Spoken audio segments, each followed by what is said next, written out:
That's a little bit better. What's up, indeed, my friends? I see someone's already here. So awesome. All right. So, yeah, the last few weeks, I had to admit that real life has just been curb stomping me, it feels like, for the last 4 or 5 weeks. I know I haven't answered any comments at all, and it's not because I'm just waiting to do it live. Things have just been a little hectic. Real life has been kicking my ass, but I'm still here. Like the song says, I'm still standing. So what I ended up doing last week, I had a little bit of an emergency, so I just switched things out. I think most of you caught that, you saw that, you noticed it. So I had today's episode last week, and now I'm doing this live with the questions, comments. And I see that I got something here just from today, actually. So maybe it's lucky that we waited here. This is from what I believe is a new watcher. Hopefully they're a new subscriber. And Doko Libra, Dohko, Doko Libra. And 2 comments on my Big Johnny G's How to Play Hero Quest, the 2021 edition. First of all, it says, I'm so glad that you managed to mention at 11:50 if furniture does block line of sight or not. I was trying to find that out everywhere, but no one could know it. But no one knew it, and they never mentioned it. But is line of sight blocked even with small furniture like treasure chests? Imagine something like a gargoyle behind a treasure chest. P.S. The room must be monster-free when searching for not only traps, but also for secret doors and treasures. All right, thank you for mentioning that as well. And yes, the line of sight rule is universal. It doesn't matter if it's a big piece of furniture or a small piece of furniture. Now, in the original game line, I could be wrong on this. If anyone knows for sure, put it in the comments and let us all know. But I think in the original game system, when they came out with the Advanced Hero Quest, they did add some extra rules onto things like line of sight and other minor rules that a lot of people had been, as far as I know, house ruling. But I never had the advanced. That's a little bit of a guess based on some things I believe I heard over the years. So if they follow suit and after a few more expansions come out with an advanced hero quest, maybe we'll find out that's going to change some of the things up. So that's a good point. Furniture size should make a difference. But I also want to say there are a couple of things. One, if an elf or wizard reaches 0, but they already did an action in their turn, they cannot cast a spell to heal. That would be considered a second action. They can take a potion, though. Anyone that has a potion of healing can take the potion of healing when they reach 0 health. They must also, that's why he says that. You must only use a potion. I wonder if I can cast this spell when a monster kills me. Also, too, the color issue. The rulebook doesn't clear if when I run out of minis, the substitute mini I pick actually proxy the monster that I should put on the board. So I believe, was that not mentioned in the new rules? That's a question. And I'm almost positive that in the original writing of the rules, which would be the same here since it's 99.99999, everything is the same, right? So yeah, you would use a similar color as proxy figures if you don't have miniatures of your own. Sometimes I would substitute something that looks similar just from my massive collection of miniatures. But with all the expansions, if you have the expansions, I don't think you're ever going to run out of a particular miniature color. That really doesn't seem possible. I've never seen an encounter where there are so many on the board that between all the expansions, you're not going to have enough miniatures. You should. I could be wrong, but that's the way it seems to me. So, Doku Libra, thank you very much for joining us at this party here. I hope there's more videos by us that you enjoy, and thank you for tweaking a couple of things there in your comments. That was very cool. Now, for our Friday night fillers, Paper App Dungeons, Clean Sweep 38 said, nice playthrough. Now, I had a little bit of a mistake. I noticed that on the weekly advertisement for it, I didn't put... I didn't put apps. I put Paper Dungeon, which I played a couple of weeks ago. I had a lot of fun. I want to play Paper Dungeons again, but it's been I think over a year or more since I played Paper Apps. It had been on my mind for a while. So that's always a fun little game. I'm glad you enjoyed a Clean Sweep. So for Big Johnny G's How to Play the Princess Bride Adventure book game by Ravensburger, we have a comment from another old friend of ours here, Little Will, who said, solid how to play. I have to say that I really like this charming game. Now, it's not the most amazing game out there, but it does emulate the setting well for me. And I think you said it well right there. This is not a great game. This isn't the kind of game that you and your friends in your gaming group, your spouse, your others are going to be, looking for, be like, oh, this is Thursday, that means we're going to play Princess Bride. That's Thursday game night every night for the rest of my life. Yay! It's not going to do that. But especially for us fans, and I know, Little Will, I know you're a big fan. So especially for us fans, it is such a beautiful, pleasant breath of fresh air to sit down and be able to play it from time to time. Do the run through, play all the chapters, and after that, it's a game you just go back to from time to time for a quick smile. That's what I think. And it does. It emulates the movie excellently well. What's in the Pixies box? Aiello, and another one of our regular Shogunstein. Oh, hey, if Shogunstein, okay, he's got a channel, and they're almost at 500 subscribers, and he does a lot of things that you don't see on the other channels, especially the board gaming channels. Like, he has a great series on color blindness in games and their components and how it affects individuals with varying levels of color blindness. Like me, my blues and greens tend to blend in a little bit. I can tell the difference in a Crayola box, but the more subtle colors tend to blend in. And he does a lot of things other than just board games. So he's almost at 500. Go check out Shogunstein. I think you're going to enjoy his channel. Let's give him a little bit of a boost. I think he deserves it. Now, for the What's in the Pixies box by Aiello, Shogunstein says, and by the way, that game was King of Tokyo Dark. And he says, looks great, but I invested so much in my regular edition, it just doesn't pay for me to buy a new set. But it does look great. And you're right, it does look absolutely great. And no, if I already owned it, I wouldn't have gotten it. Now, for someone that already owns it, this would make a nice gift. But yeah, if you already own it, you don't need this. And all the expansions they have out for it that work for the non-dark version of the game, they still work for dark. So if anything happens to your core game, you can always get dark in the future and everything will still work for it. If you get it as a gift, everything will still work for it. But since you have the core game, Shogunstein, I completely understand and I agree with you. Anyone out there that has King of Tokyo, the only reason you would want to get the dark is if you're a collector. I think that's about it, really. It has some nice components, but I don't know if rebuying it when you already have it is worth it just for the components. It's a collector thing if you already have it. But if you don't have King of Tokyo and you've been thinking about getting this game, I would go with the dark. Sure. Also on that same one, OM James, Omaha James. Oh my God. Omaha says, Foo and all his antics. You are so much damn fun, Johnny. Yeah, Foo, he likes to keep his eye on me. A little creepy sometimes. Now for What's Up September, I think I put the title in this episode wrong. So yeah, for last week when I had to switch out because What's Up September should have been this week, right? Remember that? And what I'm doing now should have been last week. So Clean Sweep says, so I had asked, what are some of your favorite episodes? Since I do a different episode every day of the week, and Thursdays, you're not sure what you're going to get, right? It could be a number of episodes. I did ask the viewers, I want to know, what are some of your favorite episodes that I do? And Clean Sweep said, I like Monday monologues. He says, also, what's in the Pixies box and Friday night gaming?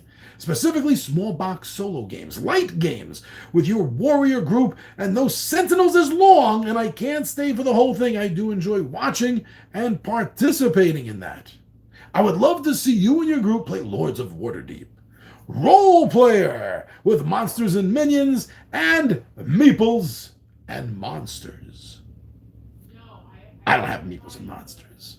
I've looked at it. It looks interesting. It looks good. It's worthy to be on my gaming radar. But whether that's going to translate from my gaming radar to my wallet, I'm not sure yet. But if I do get it, you know you're going to see it on this channel at some point or another. But thank you so much, Clean Sweep, for answering that question. It means a lot to me to know what it is that you all like. Now, again, I know you know this. It is my channel. I do the things the way I want to do them, and that's another reason why I enjoy not having sponsors and stuff. But that doesn't mean I don't want to hear from all of you. You know, I'm not planning on changing my episodes anytime soon, but I still want to know what some of your favorites are. Yeah, so thank you so much for taking the time to answer that, Clean Sweep. Now speaking about Midday Monologue Monday, right? So from just a few weeks ago, I did an episode called Reskinning Dungeons and Dragons, which talked about some of the popular games out of the market that have been reskinned for Dungeons and Dragons, like Clue and Monopoly. But then I went a little bit further and I started fantasizing, fanficking, so to speak, some concepts and ideas of what else would be a really good reskin of a popular, well-known game, established title, with Dungeons and Dragons on top of it. And one of the things I pointed out was I didn't know what they would do with this, but I just thought because it's so iconic, Operation should have a Dungeons and Dragons reskin. Now, Fonzie the Capybara, who's another regular here, thank you so much for always spending a little bit of your time with us. That means a lot, Fonzie. And Fonzie the Capybara had a great idea. This is absolutely fantastic. I would buy this game. Even though Operation is a bit of a children's game and I don't like dexterity games, I would buy this. Your idea, Fonzie? So he says the D&D version of Operation is not a surgery sim. No, not like the base game. It's about extracting magical items from an ooze. What the items are, I don't know, but I think the Wizards of the Coast can put their heads together and come up with some suitably funny ideas and concepts. That is amazing. Man, that's it. That's your Operation Dungeons and Dragons game. Be like a Gelantius cube, and you're trying to extract these magical items from it. Does it have to be sleeping? I guess it has to be stationary. Right? It'd be funny if it was like clump moving, you know, down the way they do down the corridor. But if there was some way to put it, a slime when oozes to sleep, yeah, that would work out. That'd be great. I would love to play that game. Now, also in that same thread, we have OM James back again. He says, always a pleasure to see you, Johnny. Love the idea of the game of life with a D&D overlay. That's just so much potential there. And I think there is. I think it would be a little similar to, there we go. I think it'd be a little similar to the Jedi game of life, where you're choosing a Sith or a Jedi lifestyle. And here you would be choosing a chaotic, evil. I think maybe chaotic would be better since you're aiming this a lot for kids. Maybe they want to keep the word evil out of that. I'll understand. I'll give them a pass on that. So call it chaotic, the chaotic path. And then the law path. I could totally see this. And instead of like getting kids or something, you're getting new classes, you're multi-classing. It's not even out. It's not even a real game. And I am so desperate to play the Dungeons and Dragons game of life. Okay, so tabletop takeout for our Arceus. Everything we know so far. This was left 2 weeks ago, but this video was up almost a year ago, maybe? And it says Miniature Market actually has the base game and all the expansions for sale. So non-Kickstarter backers just miss out on a couple of scenarios and a couple of minis. But the scenarios might be able to be bought via PDF. Possibly, I would think. Not sure about the playmat, though. Well, I looked at this, and you're right. Miniature Market does have Arceus for sale. It's not in the backer's hands. In fact, the last update, pretty much everything was just coming together at the warehouse.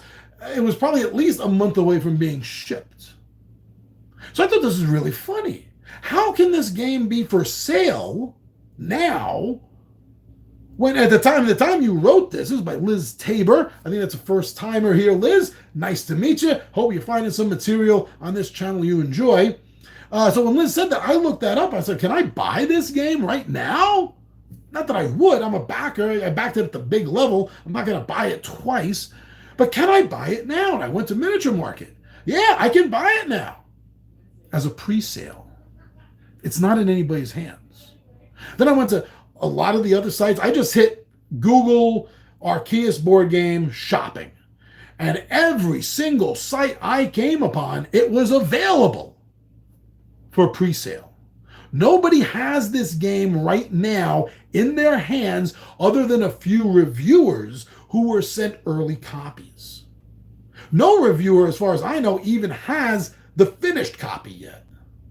So this is not being sold anywhere right now other than pre-sale. So the idea that somebody is getting this before backers, and the only thing that makes it special is maybe backers have a scenario too that no one else has, doesn't really matter because they don't have it for sale. I don't understand the point of making this statement because I think maybe you misread it. Maybe you didn't see where it said pre-sale. You missed the word pre. But no, you can't. You can't just go ahead, do a Google search right now. Google Arceus board game shopping. Yeah, a whole stream you're gonna come up. A lot of places have it, but all for pre-sale. Nobody is selling it right now. This is not available for sale before the backers get it. At least not yet. Not at this point. So, but thank you for the comment. Thank you for watching the video, Liz. Friday Night Fillers, House of Danger Part 5 with Big Johnny G and Tommy V. I think we only got 2 parts left in that, actually, and then Tom's all finished. I says, no, I missed it. Said Omaha. No, yeah, Omaha James. I know it's O-M. Oh, my God. And then he realizes that he didn't miss a damn thing. He says, oh, wait. It was a filler. Yeah, I had some problems. Pardon me, and I had to put that up a little bit earlier. I think it was, a week earlier than I would have normally put it up. I try to have the me and Tommy View ones at the end of the month. So whenever you see it and it's up and it's not the end of the month, something has screwed up my schedule. That's what that comes down to. Oh, Friday Night Filler, Desolate by Grey Gnome Games. The Pardoner. I've seen you around here a few times. Pardoner. The Pardoner. I've seen you around. Fun play session. 2GP. TGP. I use the number 2 because it looks like 2 gold pieces instead of the letter T. I know it's funny because I spell out Two Gun Pixie in the full title. I know it's confusing. I don't mean that sarcastically. I mean, it can be confusing. But in the abbreviation, I use the number, symbolic number for 2. Because like I said, it looks like 2 gold pieces. So I thought it was a fun session. I always have fun with Desolate. Grey Gnome Games, I haven't played everything by them, but the few titles of theirs that I have played, I've really enjoyed. I get a lot of my games that I get myself come through Amazon because I get Amazon gift cards. And Grey Gnome Games aren't sold on Amazon, so most of my free game money can only go to stuff on Amazon most of the time. So there's still a few things by Desolate I don't have. I want to try to get. I want to get the second mini expansion definitely, and yeah, I want to get the big expansion too, so I can turn it into a 4-player game. So me, Tommy V, T-Bone, so we can play this game. Yeah, we want to experience this as a team, and I'd like to do that. But Desolate is such a good fun game. Thank you for enjoying the play session, partner. Midday Monologue, Forgotten Games. This is a fun episode I did, literally talking about games that I've forgotten about. It happens, especially when you're a huge collector. Games that I forgot about in my own collection. Games I forgot about from Gaming Radar. Games I wanted to get at one point. Nope, didn't happen. Fonzie the Capybara, love having you around here. Thank you for always checking us out.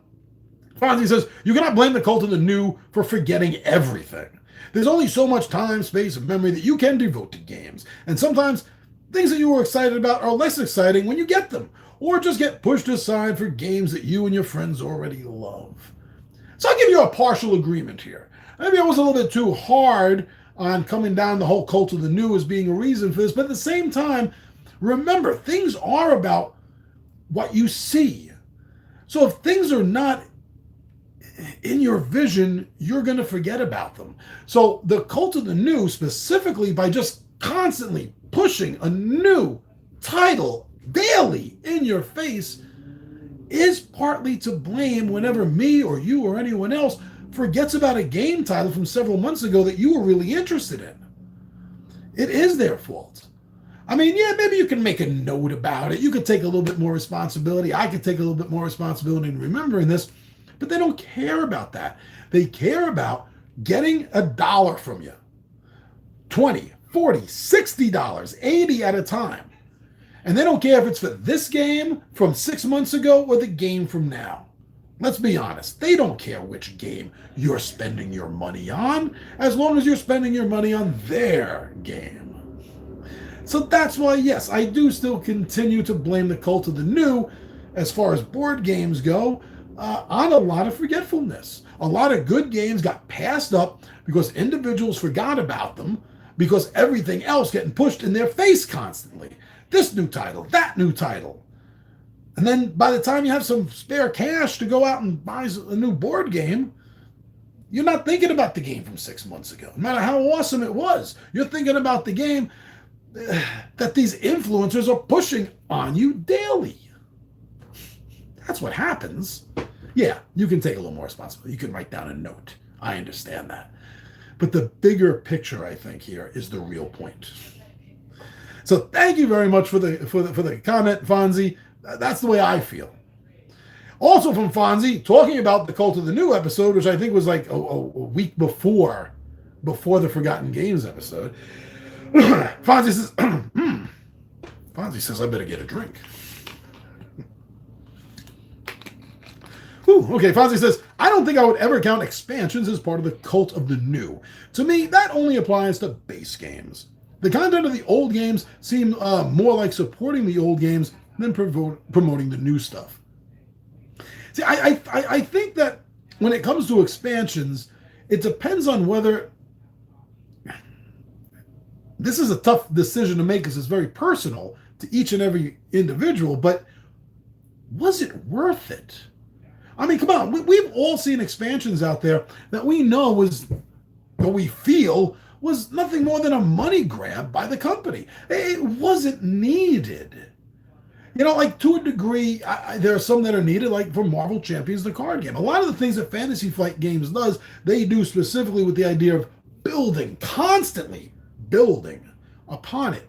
But when you see smaller companies doing this, sometimes it raises a red flag. Are they doing this because they just want a money grab? Maybe sometimes it even feels like it should have been part of the core game and it was just kept out and removed for the sole purpose of just making more money half a year, 3/4 of the year, next year down the line by these companies. It does. It feels that way. So in that respect, whenever somebody is pushing something that even we, the viewers, are questioning, is this really necessary? Did the company just jump the shark with this expansion? Okay, I think a good example, and going back to Fantasy Flight Games, even though I was just defending them for doing this, Barkham Asylum. Barkham Asylum. It's a pack for anthropomorphic dog creatures living in a Cthulhian world. It's a one-off, one-shoot thing. Why? Why? So just the fact that that exists and it's getting pushed by certain influencers does add it to the whole Cult of the New, because it's something that shouldn't be. We don't need Barkham Asylum unless it was an entire game system. If it was an entire game system, I think that would be different, because then the whole thing would be a tongue-in-cheek, farcical attempt to just bring a little bit of comedy to a concept that has absolutely zero funny about it when you really think about it. Cthulhian, Lovecraftian stories. Nothing should be funny about these. But if you want to make something funny, Barkham Asylum would be a good game. But as far as an expansion, it's a waste, in my opinion. But that's all this channel is, and especially Midday Monologue Mondays, right? It's all about my opinion.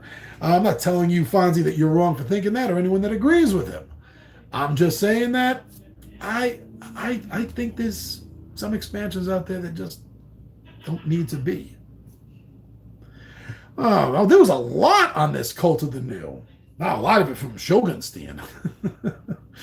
Bottom line is, let's start. I think it would be from the, okay. Shogun, there's a lot from here. I think there is some peer pressure involved, and I also think that there is pressure from social media about the whole cult of the new. Definitely, there definitely is. I think calling it peer pressure might be a little generous. I understand why you're using those specific words. And yeah, it is peer pressure to a degree, but it's so much more than just peer pressure. You know, peer pressure is like your buddies, you're trying to get you to have a beer for the first time. It's not about somebody, peer pressure necessarily about somebody getting you to not just spend money out of your wallet, but in a lot of cases, if you're delving into a big growing game like Marvel Champions, the card game, this is a commitment from your wallet. That's a big difference there. Also, Shogun Z says, despite shipping issues, rising costs, inflation, supply chain issues, and the many sus campaigns, that I have seen no evidence that people are slowing down buying these expensive games. Neither have I. I honestly begin to think that the great majority of people that are backing these games that are costing hundreds of dollars, and yes, I've been guilty a couple of times, and I actually do apologize for that, and I'm not planning on really backing that gaming lifestyle again. But when individuals are doing this, I sometimes feel like all around the world, every YouTuber, TikToker, Instagram, anyone with a social media post that covers board games, sometimes I kind of feel like they're about 80% or more of the individuals backing these games, that they're not really being backed by the regular gamer, the normal gamer out there that has a regular job, whether they love it or hate it, is not a TikToker, not a YouTuber, not an influencer, just a gamer. I think the percentage of those individuals buying $300, $400, $600 games is in the really low single number percentile here. I do. I feel like most of these big games that you see backed by like 10,000 people that cost $600-$800, I do feel like 98% of them are just influencers. And that's not real. That's not a real estimate of how many people are enjoying the concept of this game that they backed it. Now you're talking about the majority of people that back this game are pushers. They're going to get this game. They're going to push it onto other people so they get and keep the company's attention so they can get other little trinkets from the company down the line. Now, alms for the poor. May I have some more, sir? Is really what it all comes down to. But the amount of I don't know, all the years I've been gaming, I don't think I've known more than one person that spends more than like $100 on a board game. I'm not counting with expansions down the road. I mean, just go to the store, buy a game. I think I've only known one other person besides myself that can drop down $100 or more on a game. Nobody I've ever known does that. It's insane. I don't know where all these individuals are coming from. Okay, I've seen, again, Shogun, I've seen some people doing a glowing paid review, or preview, there's a difference, doing a glowing paid preview of a game and then give the game a bad review 2 years later. Yeah, I've seen that too, and you and me have actually spoken about this. We've both been victims of this attitude, and it continues. And I've said this before, and I mean it 100%. Anyone that's watching this video, if you watch a paid preview video that loves a game, loves it, is doing everything they can verbally and visually, that they're showing you on the screen, everything they can do to get you to back this game. And then at some point, after the game has been released, they do another review of it, and it's not that good. If you see that, that's a red flag. Just unsubscribe to them. Stop watching them, because they are obviously just a paid shill who's paid to tell you what they've been paid to think. So just stop it. Stop it. If you see any influencer, YouTube, TikTok, anywhere, do this, stop supporting them. So shilling, talk about that. Here we go. So, Shogun Steen also says, bottom line is people who do these shilling paid review videos, they're getting 10,000 plus views just for doing basic payola for the game, and people keep backing and buying these games. So I don't see anything changing here, John. No, neither do I. And you're right, because I believe that a lot of the reasons that they're getting 10,000, 100,000 sometimes views on these is because they're being backed by the companies. Because the companies are taking their videos and putting them on their own sites. They're linking them to adjacent sites that are already, because they're a major company, are already getting tens of thousands, hundreds of thousands of views, maybe millions of views on any video they put up there. I think a lot of this is not really true. When you see, you see someone that necessarily has 100,000 hits. If you go and you look for other links, at least with this industry here, you go and you look at other links, you're going to find these companies have links to these videos. I mean, especially with Kickstarter. That's ripe with it. That's the main reason any small reviewer wants to do a video preview of a Kickstarter game, because they know it's going to go up on the Kickstarter site, and they know that they're going to get tons of more views than they ever would before. I'm not saying there's anything wrong with that. That's how you build a channel. But at the same time, to do it for no other reason than to just get the views is kind of sus, you know? And to think that you're getting it on your own, like, oh, I got 1 million views on my video. No, you didn't. Fantasy Flight Games got 1 million views using your video. Your video got 1 million views because it was on their damn site. That's what it comes down to. So that's why they're getting all of these views, because the companies themselves are pushing. Because you say something good about their product, they want it pushed on every damn site they have, so that anyone that goes to their site sees an independent reviewer. Yeah, I did that on purpose. So anyone that's paid, whether it's copies of the game, whether it's cash, whether it's kickbacks at the conventions, hotel rooms copped for you, plane tickets copped for you, whatever, you're getting this kickback. You can't be trusted. You can't. Fonzie the Capybara also had something to say on Cult of the New. I don't think I would ever count expansions. Oh, we already did this, right? Yeah, we started with that one. Dale the Casual Gamer also jumped in. This was like one of my most popular talks, I guess. Dale the Casual Gamer, great page, great channel. I love checking out his channel, especially my main thing I love him for is his Marvel Champion stuff. It is amazing. I've never seen someone play just 2 heroes and just kick as much butt as he does regularly. To me, it seems like a 3-player game to win consecutively, but Dale is always proving me wrong. So Dale the Casual Gamer says, Cult of the New. I'm a part-time member.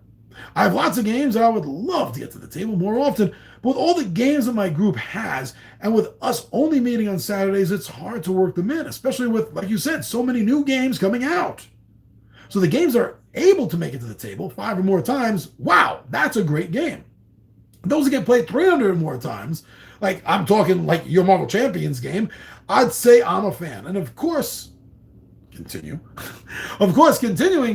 contests for games like that do, what am I saying here? Of course, continuing content for games like that do keep games fresh. So it's hard to compare something like that game to a standalone board game. Yeah, but even standalone board games, a lot of times, can have multiple plays. You can enjoy playing this so much that you go back to it time and time again. I'm not sure that it's just the campaign-driven games or the continuously growing games, like the living card games, that necessarily has to mean anything to. You and me, Dale, seem to be somewhat similarly minded when it comes to the games that we enjoy. So yeah, like me, I'm assuming that you do, given an opportunity to not have to worry about what am I filming, to just chill at the table. I have a feeling like me, you would, although there are filler games you like, you would love nothing more than just to sink your teeth into a deep game.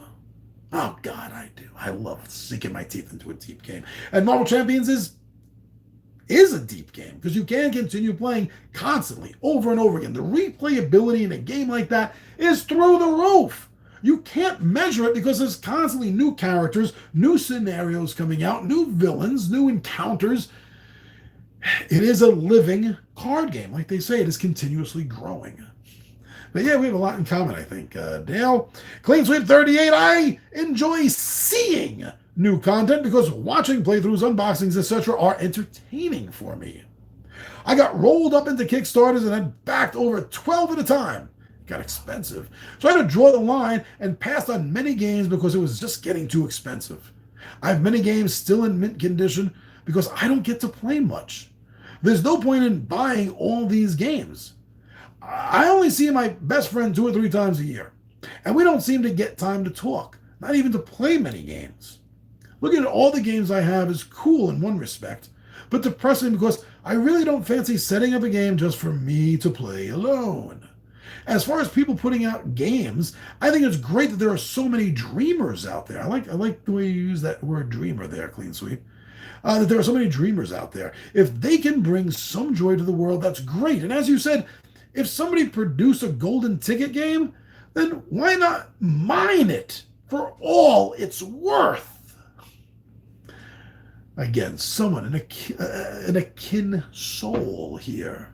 Our love for board gaming is so deep. I see how deep yours is, Clean Sweep. And maybe that's another reason why you enjoy watching my videos and I enjoy interacting with you during the live stuff, is because we see that similarity.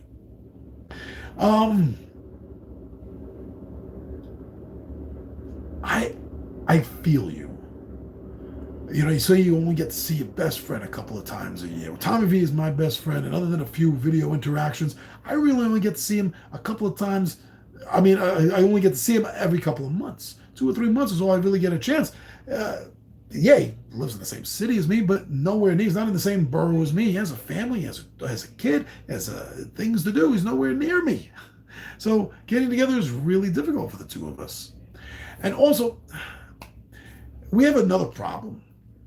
You know, we came out of the pandemic. We're not going to get into that conversation, but we came out of the pandemic, as everyone's talking about, and now everyone wants to live their life. They feel like they've been trapped for 2-3 years, and there's all they want to do is live their life. So we have this problem where for the last few years, it's been difficult, if not impossible, to get gaming groups together.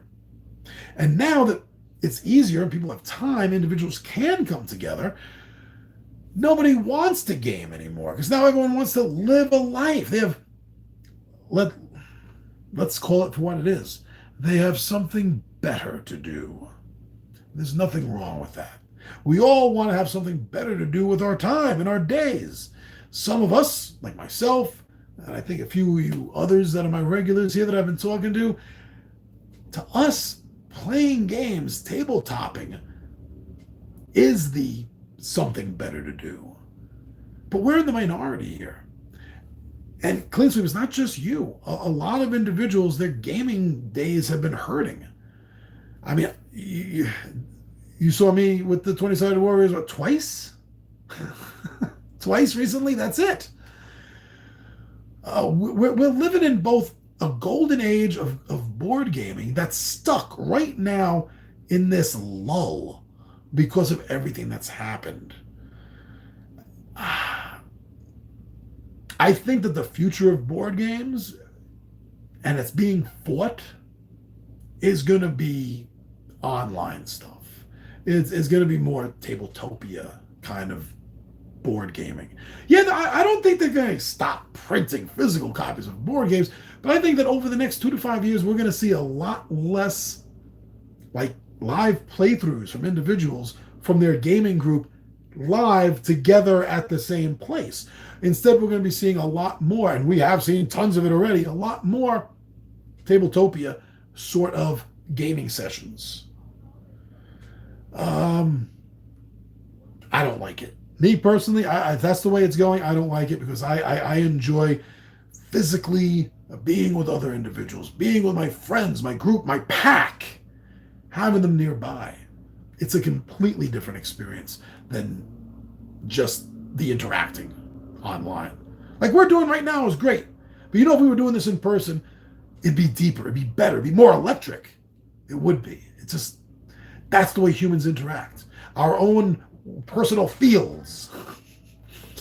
Or what does it, makes it happen. So I'm not going to enjoy that. Wow, so much on this damn topic. I'm going to have to close out on this topic. Let me see. Shogunstein, great topic. Collecting versus playing. There's a difference.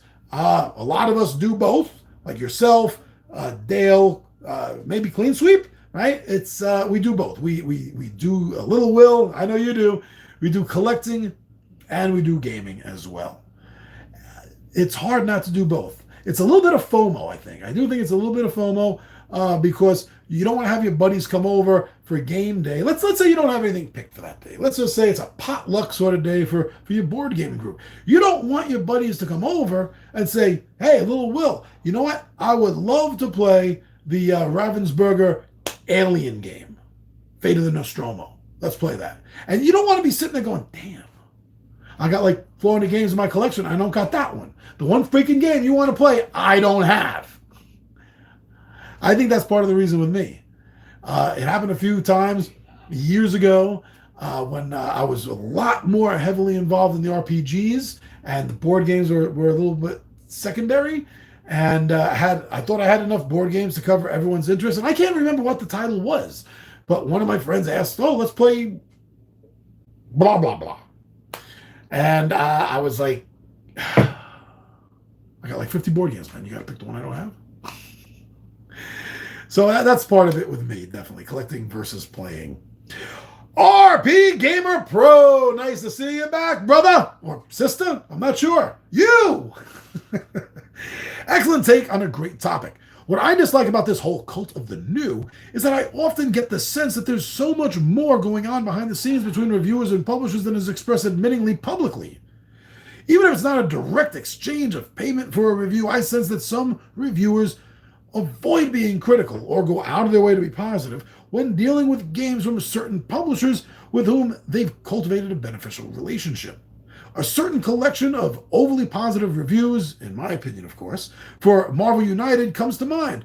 When these reviews are placed in the context of other reviews by these reviewers, who shall remain nameless, they seem more like marketing efforts than reviews. Just my 2 cents. Well, my 2GP is you're absolutely right. It does feel that way as we've been talking about this whole topic so far. As you've been hearing me talk about with Shogunstein and Fonzie and Dale and Clean Sweep so far and Little Will. It's true. It is absolutely true. And that's why I've said this before, even just moments ago, and I'm saying this now because I think it's important. If you catch influencers doing this, stop supporting them. If you catch them literally, because what they're doing is we're 43 minutes into this. Can I just speak bluntly here? They're shoving shit down your throat and telling you it's a meatball sub. That's what they're doing. You know it as well as I do. Every time you see that paid preview where they're glowing on the game, basically saying if you don't get this game and you're a board game player, you're an idiot. When you get that feeling from them, and then they get the real copy of the game, the final copy, a year, 2 years down the road, and it's not a review that would make you go buy the game, or even worse, it's a negative review, you know that they're full of shizer. Stop. I don't care how big they are. I don't care how long you've been supporting them. Stop. Please. Yuli. Yuli. Oh, I'm gonna figure out the full pronunciation of your name. I promise. Yuli Dubovki. No, there's no Y at the end. Dubovk. Biv. V-Y-K. Vic. Dobvik. Dubovik. Yuli Dubovik. Just take me out back and shoot me right now. Yuli. Love it whenever you make a comment. He says, hey, Johnny. Nothing cringeworthy about that term at all. Actually, a big fan of it. There's a different name for it. Crisis of overproduction. You might enjoy learning more about this concept. It's exactly what you're describing. Awesome. You're right. I hadn't heard about that before. What a great way of putting it, that it is a crisis of overproduction. That's all they're doing is overproducing the crap out of this crap. And then they have to do something with it. Because the last thing they want is for a $60 game to end up in Barnes & Noble discount section for $5. That's the last thing anyone involved in the game wants. I mean, you and me love that. Maybe. But no, the companies don't want that at all. So it is definitely some sort of crisis of overproduction. But it seems to be planned. It seems like they plan on, okay, we're going to put out X amount of copies because, and maybe this is why, this is all just coming to me now, because we know that X, Y, and Z on their sites, that we know they're good for pushing X amount of copies. No matter what the game is, if X, Y, and Z say something good about it, their lemmings, their sheep, will open up their wallets and just spend money on it. So we know we're producing a minimum amount based on X, Y, and Z. I totally believe that. And then when they don't reach that amount, then they're going out to the others, people they don't normally reach out to. I've been approached over the years by companies as a last resort. That's what I call it, last resort. Oh, we got one copy left. We don't know who to give it to. Yeah, because you're done giving it to everyone that you already figured out has high enough numbers that you're hoping that you'll hopefully get enough sales from it. And then after all of that is done, then you go around to individuals like me, the bottom of the barrel individuals. You're like, hey, want a copy of the game for review? I like your channel. I like what you do. Sure you do. Sure you do. Fine. I'll take a copy. I'm going to say whatever the hell I want about it. And I'm going to make any damn video I want. We don't see enough of that attitude. I'll do whatever I want with your damn product. And honestly, that's what every reviewer, every content provider needs to have the attitude of. Give me something, I'll do with it what I want. I'll say about it what I want. Brandon Jenkins, this is another name I haven't seen in a while. Brandon, what's up, brother? Preacher Johnny G, maybe CNBC can pick this episode up to showcase the global economy efforts.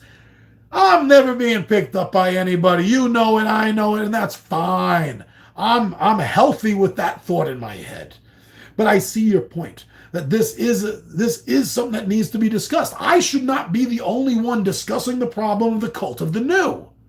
But the reason I am, well, Shogunstein talks about it, at least privately with me. As far as I know, I'm the only one publicly talking about the problem of the cult of the new, because I don't care. I don't care what Fantasy Flight Games or any of these other companies behind me, IDW Games, I don't care, Ravensburger, whatever the hell they think on any video I make. Because once I spend my own money out of my pocket on a game, it is mine to do with and talk about as I wish. Too bad 99% of everyone else that's doing what I do on YouTube and TikTok doesn't have that attitude. So thank you for understanding, Brendan, Yuli, RP Gamer, Shogunstein, Little Will, Clean Sweep 38, Dale the Casual Gamer, Fonzie the Capybara. Thank you all for understanding that. I think that's attitude is one reason why a lot of you keep coming back and watching my videos. Woo! All right, Big Giant G's How to Play Sentinels of Earth Prime by Green Ronin Games. Travis Hunstable. Travis, you've written to me a lot. I was answering a lot of your comments as long as with everyone else's, and I haven't done that lately. As I said earlier in the video, life has been kicking my sack these last several weeks. So I'm sorry about that. Travis, we've been having good conversations about Marvel Champions, and now you're talking about Sentinels of Earth Prime. You know, the games are very similar. It says, just got my Marvel Champions in, and I am trying out the Marvel Multiverse Tabletop Playtest Guide. I have not tried that out. I do. I hope that works for you. I know that we've talked about this, and you are very excited about this game. You and your friends, your gaming buddies, are such huge Marvel fans. I do. I really hope you love this game half as much as I do. Because if you love it just half as much as I do, you're going to be playing this game for years. You've asked me a lot of important questions about gameplay. You've asked me a lot of important questions about characters. All in all, the gameplay is super simple. You just look at the cheat card. The cheat card really says it all. Use the rules reference guide the first few games just to look up the exact whys of certain rules and to make sure you know the nuances of things. But after 2 or 3 games, I don't think you're going to need anything. I mean, you'll have the little reference cards out just to have them out, I guess. But yeah, the rules are very simple. They're natural, a little bit organic. And as far as what to buy. The beautiful thing is, I think that Travis, you and anyone else at this point that's coming into Marvel Champions, the card game now, I think you have a great advantage. If you're not a completionist like me, and we've had this conversation, that is a game I'm a completionist about. But if you're not a completionist, then it's a great time to enter into the world of Marvel Champions, the card game, because there are so many options. Maybe you're really just a mutant fan, and you could care less about the Avengers. Well, the mutants are about to come out, and they have 6, not 4, hero expansions tied with this initial box. That's amazing. That's great. They're really pumping up the mutants. And there's 2 mutants already if you count Quicksilver and Scarlet Witch, right? So you have an opportunity. You and everyone else is getting into Marvel Champions, the card game right now, since it is so far into its line that you get to pick and choose. Again, if you're not in the need for everything like I am, then you get to pick and choose who are your favorite heroes in the movies and in the comic books. Is there a difference? Now, the game is based mostly on the comic books, really. But if you're just a fan from the movies, you're still going to recognize and love all these same characters. So you get to pick and choose. You don't have to buy everything. And there's so many out, so many choices. You and your friends and your gaming group are going to have a great time with some great characters. So, Travis, I'm sorry I haven't gotten back to you sooner on this. I hope you've been enjoying the game. I hope everyone's been enjoying the game. I already have my Mutant Genesis prepaid for. So as soon as that's ready, Miniature Market's going to be sending me a copy. It should be at the end of the month. I think that's dropping at the end of September. Fingers, toes, and tails crossed, my friends. Well, we are pulling into about an hour here, so let's have one more. Pixie playthrough 4 Against Darkness, Caves of the Kobold Slave Masters, Part 3. Now, this is going back several years, and this is still one of the favorite videos that I've ever produced. Wow, it took a while. I want to do more videos like that style, but it really does. It really is time-consuming. Simply from the Video Gamer Consortium simply said, woo! I hope you found some other videos here that you like. Gaming Radar, 2nd edition of Waste Nights. Brandon Jenkins said, great quick preview. Always love a good post-apocalyptic theme. I'm really interested in everything that they're doing for this 2nd edition. I have the 1st edition, so I'm curious to see what the differences are going to be. Big Giant G's How to Play Hero Quest 2021 edition by Eli McJones. Best How to Play video on this game I have ever seen. Thank you very much. It is my #1 video. It's already cracked 6,000 views. And of course, YouTube monetized it for their own pockets. Okay, literally, last one.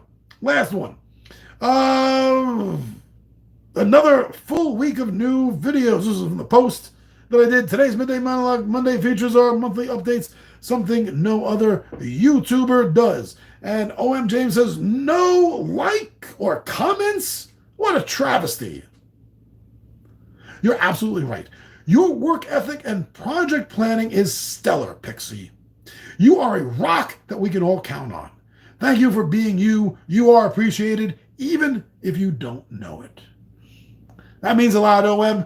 I know that you're not the only one that feels that way, and it does. It makes me feel better. You all know that I've been doing this before a lot of you were following me, because I do this for fun, and you know I'm going to keep doing this for fun. That's why everything is so regular. That's why I'm a rock, because this is for fun. But thank you very much, everyone. I'm sorry this is a week late, and I'm sorry I haven't been getting back to the comments. This month, hopefully, time is going to open up, and I'm going to get a chance to do some more quick comments before next month's video like this. So everyone here in America, enjoy Labor Day. Everyone else around the world, enjoy your day. I'm your buddy Big Johnny G, the Two Gun Pixie presents Legendary Gaming, and I am